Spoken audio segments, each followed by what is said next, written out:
अच्छी बात है। राहुल गांधी जी को अब समझ में आ रहा है, बिहार आ रहे हैं। कांग्रेस से देश की बड़ी पार्टी थी, आज कांग्रेस पिछलग्गू हो गई है। तो मेरी तो यही सलाह है कि राहुल गांधी जी को मेहनत करनी चाहिए बिहार में। देख रहा हूँ किधर राहुल गांधी जी घूम रहे हैं, तो मेरी शुभकामना है कि राहुल गांधी जी।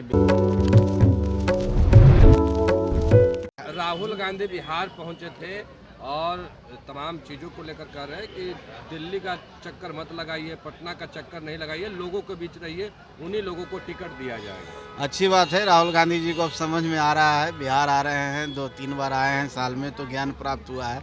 मेरी शुभकामना है। देखिए, जब तक कांग्रेस ज़मीन पर नहीं आएगी तो उनकी स्थिति मजबूत नहीं होगी। कभी कांग्रेस देश की बड़ी पार्टी थी, आज कांग्रेस पिछलग्गू हो गई है। तो मेरी तो यही सलाह है कि राहुल गांधी जी को मेहनत करनी चाहिए बिहार में, और मेहनत करने से उनको कुछ मिलेगा। और किसी के सहारे अगर आप जी के रहना चाहते हैं, पार्टी को बढ़ाना चाहते हो, तो असंभव सी बात है। लेकिन मैं देख रहा हूँ किधर राहुल गांधी जी घूम रहे हैं, तो मेरी शुभकामना है कि राहुल गांधी जी बिहार आते कह रहें। रहे हैं नौकरी दो, पलायन रोको यात्रा में भी शामिल हुए। बोल रहे कि बिहार के लोग पलायन कर रहे हैं, नौकरी नहीं दे रही है। अब तो प्लान वो खुद कर गए हैं। जैसा हम देखे कि वो आए, 24 मिनट भी बेगूसराय में नहीं रहे हैं, और कुछ हाथापाई भी हुई। तो पहले तो अपने वर्कर को संभाले, एक साथ करें, तब जाकर के इस तरह की बात करेंगे तो ठीक है।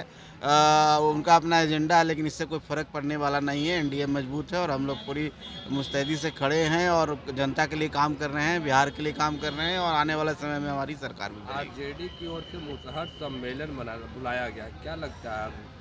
अब देखिए, लोगों को डर लगने लगा। पहले जिस समाज को लोग कहते थे कि इनका वोट हम जैसे तैसे ले लेंगे, लेकिन अब लोगों को लगा कि ये समाज भी जाग चुका है, पॉलिटिकली जाग चुका है। आदरणीय श्री जीतन राम मांझी जी ने जो मुहिम छेड़ी थी, उस मुहिम में हम लोग सफल दिख रहे हैं। तभी सभी पार्टियां अब लगी हुई है कि उस समाज को हम कैसे अपने पाले में लाएं। लेकिन इससे कोई फ़र्क नहीं पड़ने वाला है, करने दीजिए।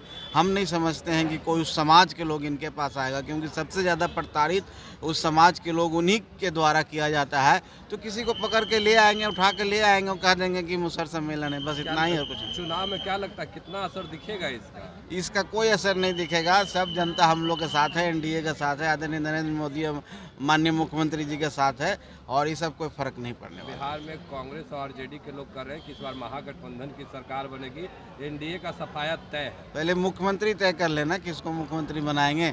राहुल गांधी जी अगर धूप में घूम रहे हैं, एसी छोड़ करके रोड पर घूम रहे हैं, आप समझ लीजिए कि उनके मन में क्या चल रहा है। वो अकेले चुनाव लड़ेंगे, इसलिए इन लोगों का सपना कभी नहीं होना है, क्योंकि एक साथ हो ही नहीं सकता है।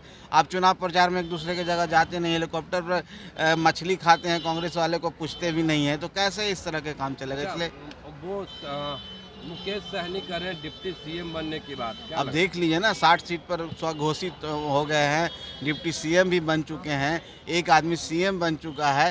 तो ये सब सपने देखने का सबको अधिकार है, सपना देखने दीजिए भाई। बहुत धन्यवाद।